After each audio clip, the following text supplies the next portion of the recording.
note arrived for you.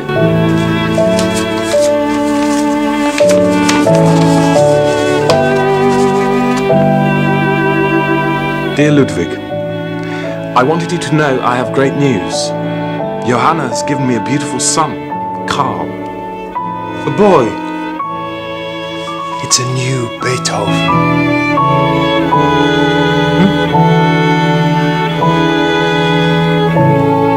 I hope you will visit and see your nephew soon. Beethoven refused to see his newborn nephew. Once again, his impossibly high and unrealistic moral standards short-circuited his natural feelings. For him, Johanna was simply not a good enough mother for the Beethoven family, and therefore he couldn't visit them. In fact, he didn't see his new nephew for 8 years. In the meantime, I think, he found an emotional substitute in his relationship with the teenage Archduke Rudolf, who was himself a talented musician, and who became his new patron.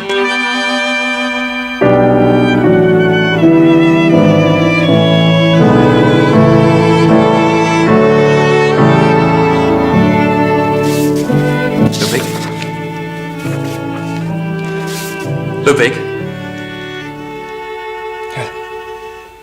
I've been wanting to ask for some time. I'm intrigued by your methods. Please do not think me rude, but with your hearing difficulties, how do you compose?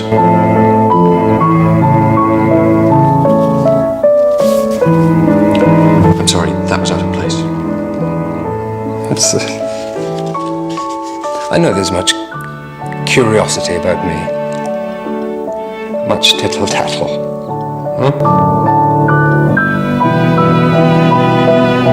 It's true, many of the high notes are lost to me. And sometimes more. Both good days and bad days. And it doesn't affect me, though, as you might think. You see, all of the music that I write, I can hear. In my mind.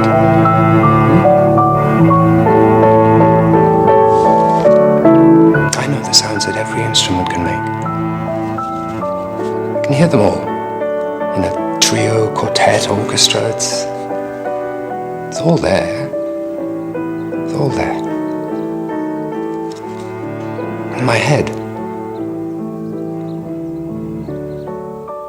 One of the pieces that Beethoven was working on during this time was his Pastoral Symphony, music which does, I think, express his deepest sense of loss for the sounds of nature that he'd soon not be able to hear. The countryside, for so many 19th century composers a source of inspiration, was for Beethoven a place where man could encounter God.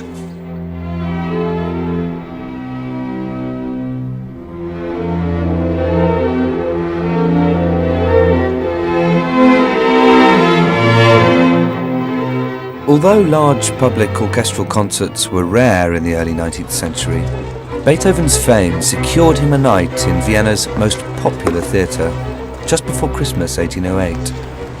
Even today, this concert seems like an extraordinary event. Just imagine being present at the public premiere of 5 major Beethoven works, including the 5th Symphony, Pastoral Symphony, the 4th Piano Concerto, some of the most famous music in history. For Beethoven, the concert was an important personal statement. He was saying, just look at what I'm capable of. Well, the whole of Vienna wanted to see how he had refined his gift. And of course, they wanted to see the famous Beethoven himself. Well, he realized that this concert was very important for his reputation and for his financial situation as well. Beethoven decided to start the concert with the Pastoral Symphony. It was his way of easing the audience into an evening which would become increasingly challenging. Challenging not just for the concertgoer, but for the orchestra as well. With just one rehearsal for the musicians to learn the music, the tension before the concert was palpable. Stop! What is it? What's wrong? What's the matter? What markings have you got here? Why have you stopped?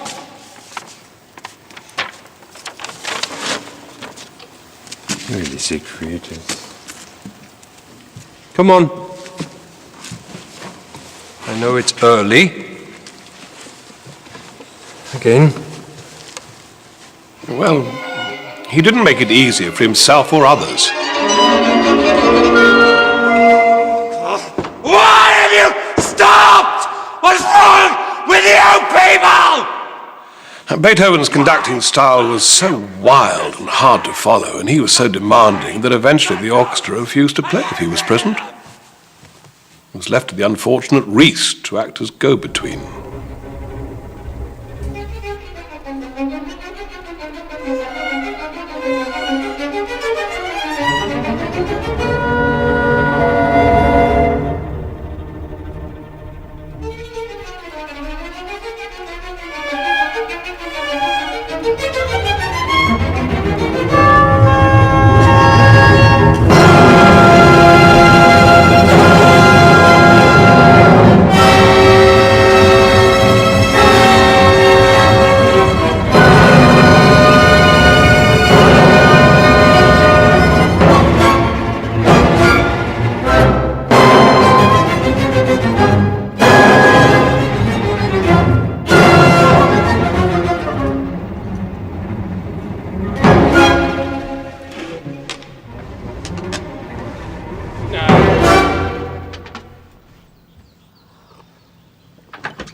Sir, they say there is too much. There is so much new work, and it is too difficult. Beethoven, you know we only have one rehearsal, and the orchestra are merely human. Just tell them to play it. Exactly as I have written it.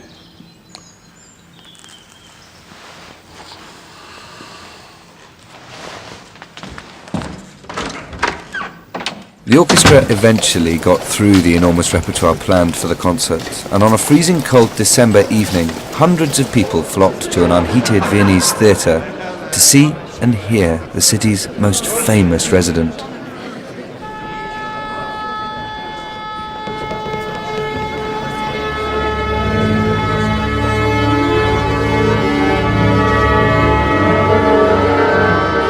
After the evocative lyricism of the Pastoral Symphony, Beethoven assaulted his audience with the violent Fifth Symphony, a kind of electric shock therapy.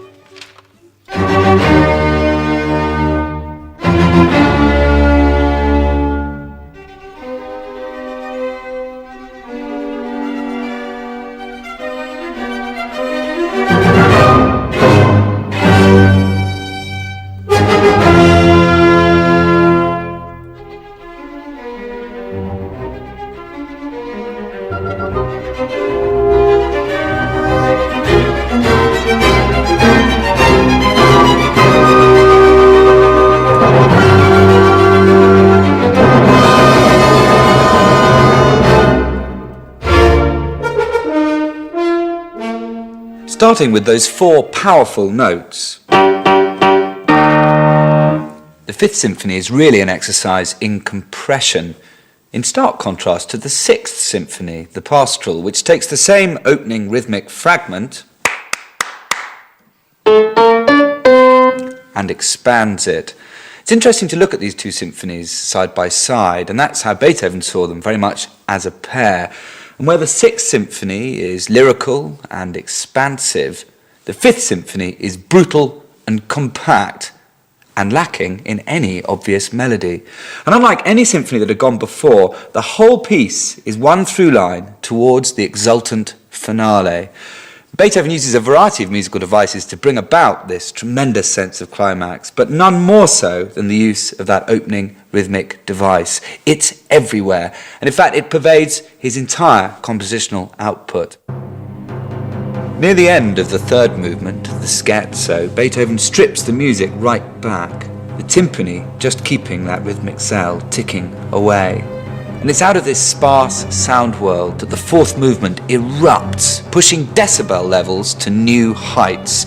You hear piccolo and trombones for the first time in a symphony, and the whole orchestra explodes in this climactic finale, where Beethoven is taking us from minor to major, from darkness to a blaze of light.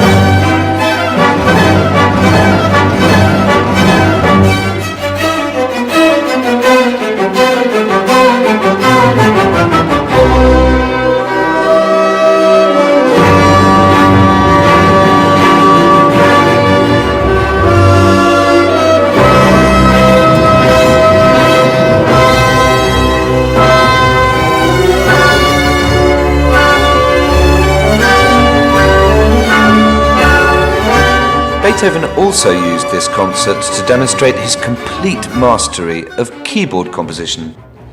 The fourth piano concerto signalled a startling new era for the role of the piano in a concerto. Invariably, the orchestra would lead before creating space for the piano, but Beethoven turns this on its head, starting with the solo piano. And not only that, he starts tentatively, almost in the manner of an improvisation. It's a very introverted beginning, the antithesis of the grand gesture.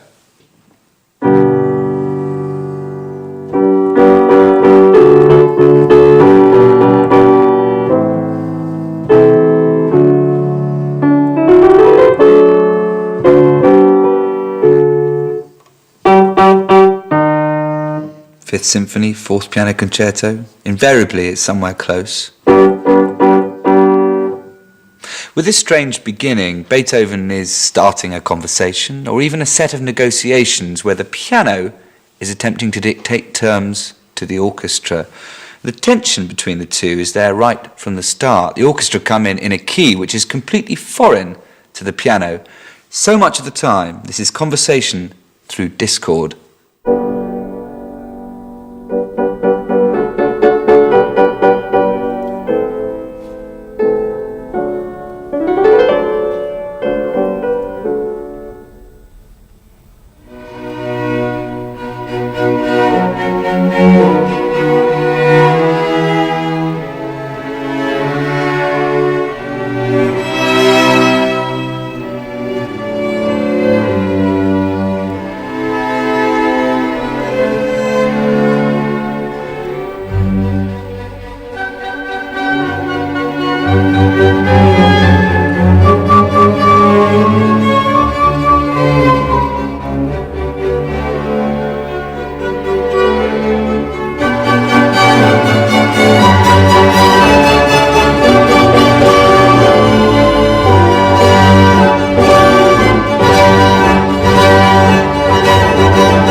The tension becomes much more pronounced in the second movement, where the orchestra and the soloists are determined not to engage with each other. They're almost in gridlock, two utterly alien musics at work.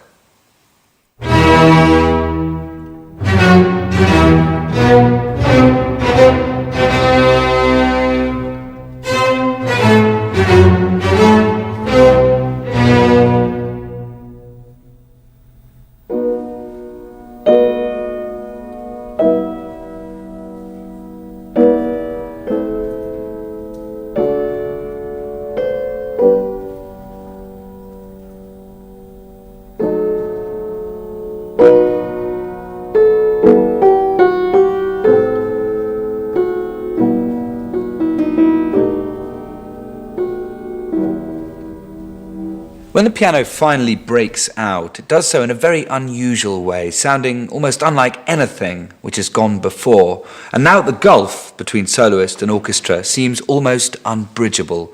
You might expect the orchestra to just stand up and leave the room.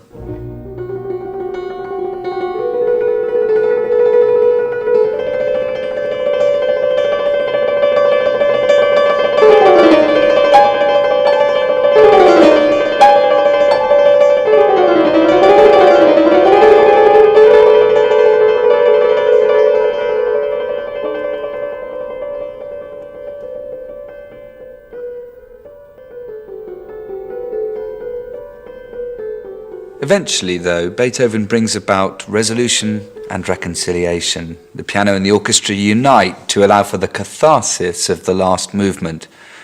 The piano has mollified the orchestra. The individual voice has soothed the masses, and Beethoven's violent instincts have been tempered by his compassionate will.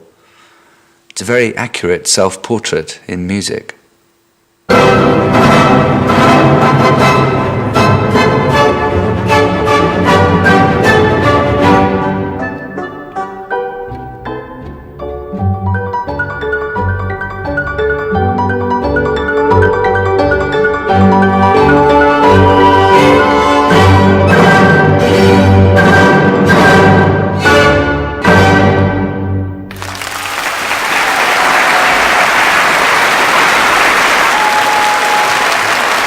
The success of this epic concert confirmed Beethoven's position as Vienna's, and indeed Europe's, most celebrated composer. But his financial situation was precarious. The concert didn't make Ludwig the money he wanted, and even deserved. And an offer had come through for a job working away from Vienna.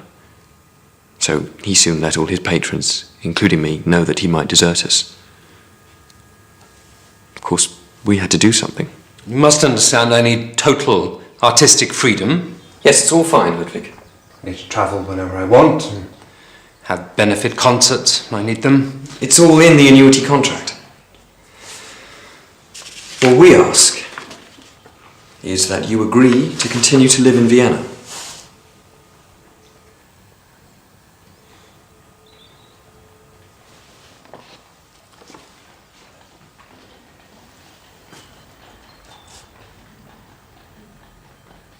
This was an extraordinary and unique agreement, the first time an artist had been recognised in this way. Beethoven was to be paid a lifelong yearly sum to compose whatever he wanted, whenever he wanted. At around this time, with his money worries seemingly at an end, Beethoven entered into a passionate relationship with a woman he called in an extraordinary letter his immortal beloved. Her real identity has been the subject of debate for the past 150 years. And while we may never know for certain, the most recent research seems to indicate that she was Antoni Brentano, the wife of a merchant. Beethoven had a close relationship with the couple.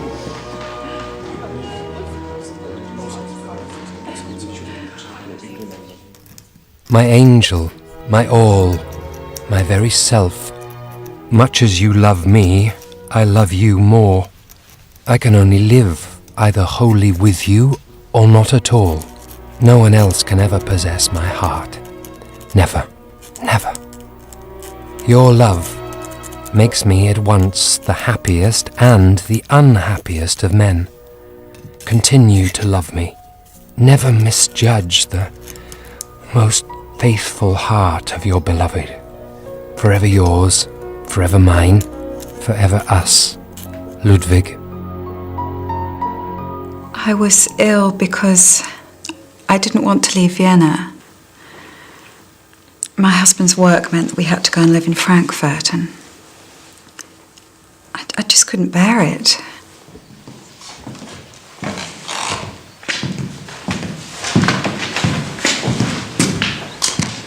How is she today? No, better, I'm afraid.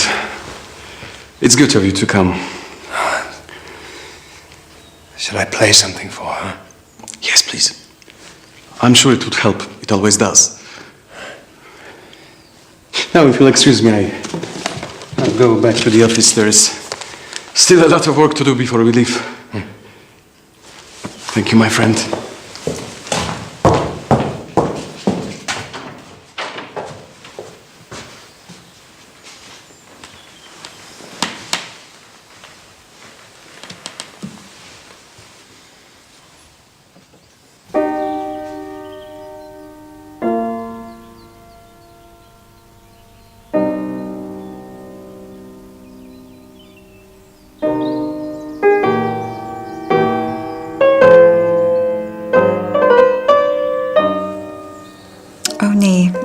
Ludwig comforted me. His music told me everything about his feelings for me, and I would have given up everything for him.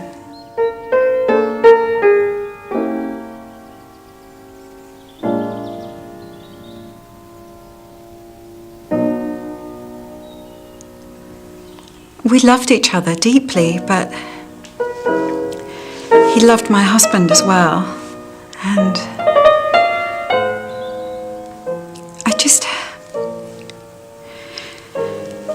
I just don't think he felt able to cause so much pain to a friend.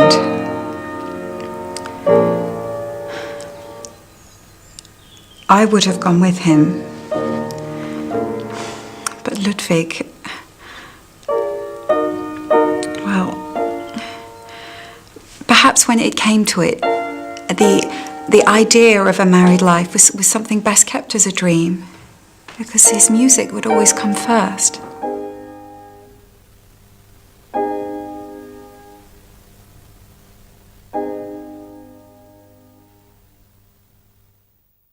I may no longer be a man, not for myself, only for others. For there is no longer happiness, except in my music.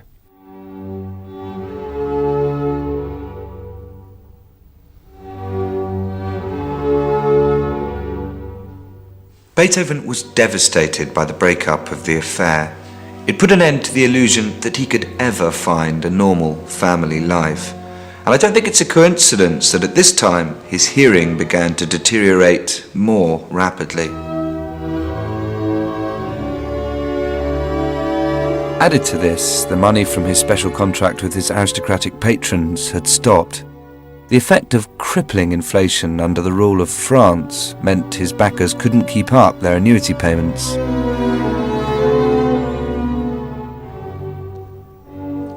I went to his lodgings to see how he was. He wasn't at home. But what I found shocked me.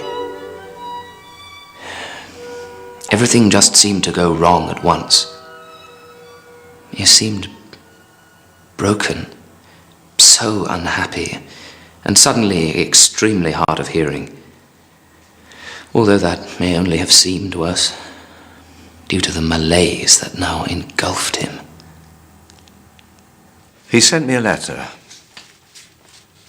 in which he seemed to be in a bad way. By then we had not seen each other since our argument.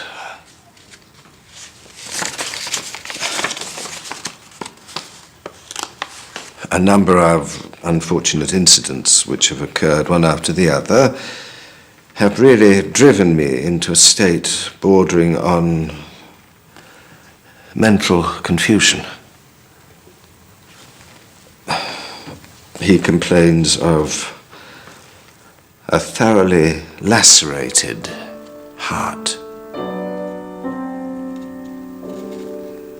By all accounts, he had become so neglectful of his person as to appear positively dirty.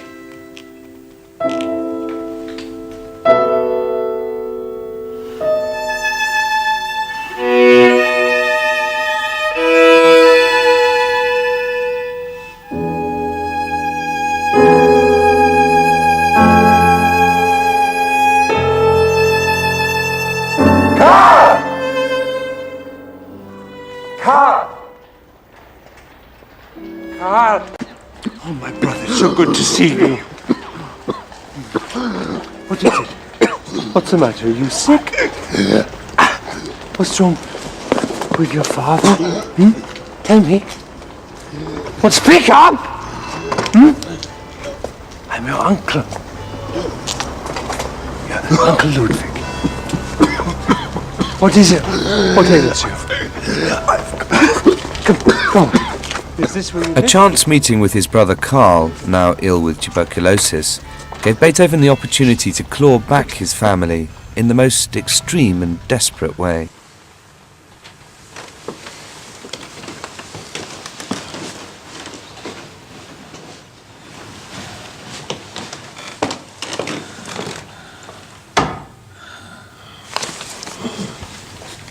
I must speak plainly. The reason you are in trouble is that Johanna has none of the qualities qualities that make a good wife? None. Don't worry. I will look after little Carl. But you must make me the sole guardian. She's his mother. Yes. And so she shall remain. But this document will give me certain rights, you see.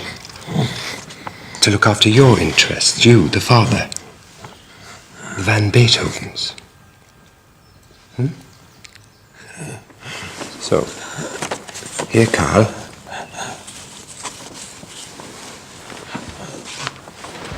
Read.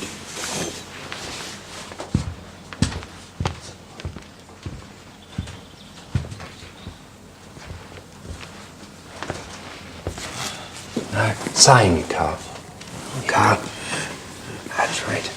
Much as I am convinced of the open-hearted disposition of my brother Ludwig van Beethoven, I desire that after my death he undertake the guardianship of my surviving minor son, Carl van Beethoven. I do not know what drives a man to want to separate a child from his mother.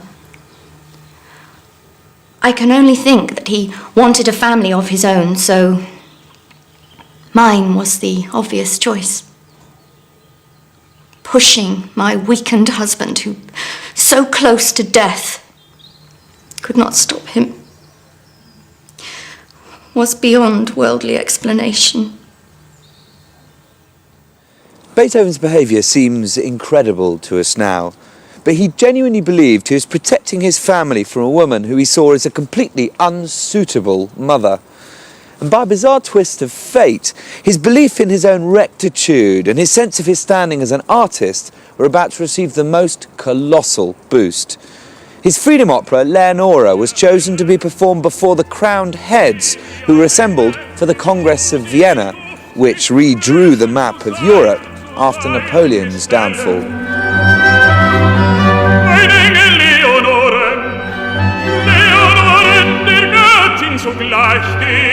Retitled Fidelio, some of the most dramatic changes to the work were in Florestan's aria.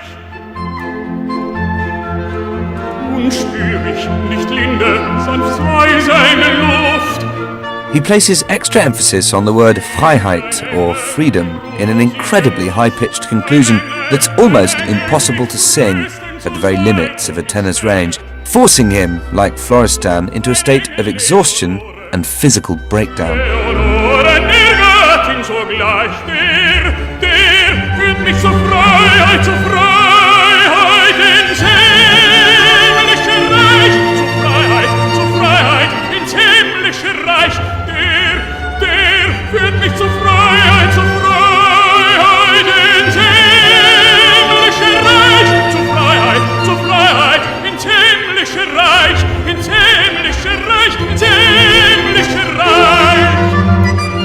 This time the opera was a success. Its universal themes of triumph over adversity and hope over despair were embraced by audiences yearning for peace after the turmoil of the Napoleonic Wars. Professionally, Beethoven could do no wrong. Fidelio had made him the most sought-after composer in Europe, but privately his life was unravelling. His brother's illness and his worsening hearing were conspiring against him.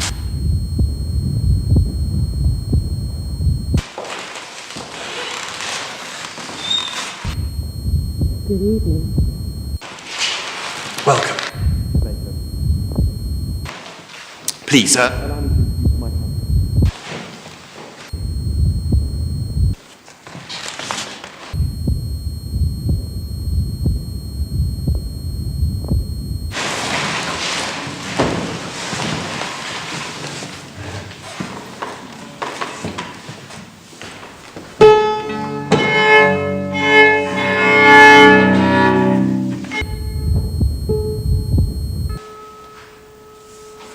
I remember the performance of the trio he had written for me. I was so looking forward to it.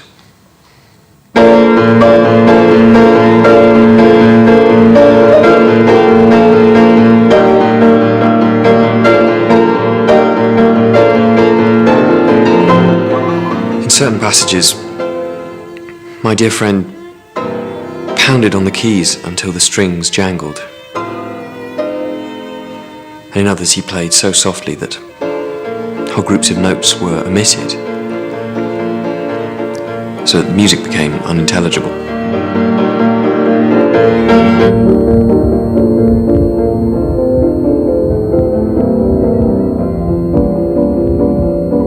Please sign this, Carl, for our son.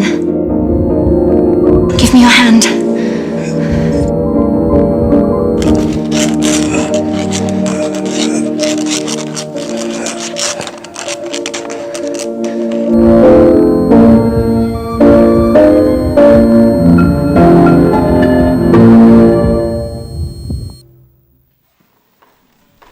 It is a great misfortune for anyone to be deaf.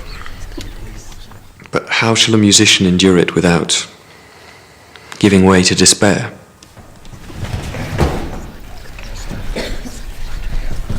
I have found it necessary to add to my will that I by no means desire that my son be taken away from his mother, but that he shall always remain with her, to which end the guardianship of him is to be exercised by her as well as my brother.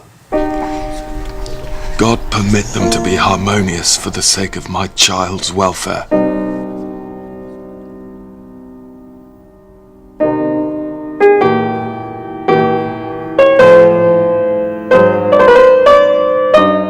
Humiliated, Beethoven never performed in public again.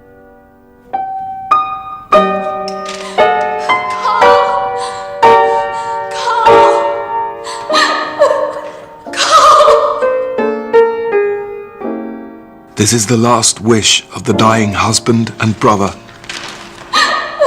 Carl van Beethoven.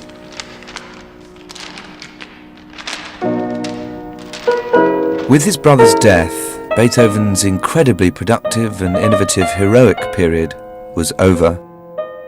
The next decade would be dominated by a bitter custody battle with Johanna for his nephew Carl, and a slow and agonizing descent into near total deafness. But once again, he would find a triumphantly defiant musical response by composing works so radical that even to our sophisticated and knowing ears, they still have the power to amaze.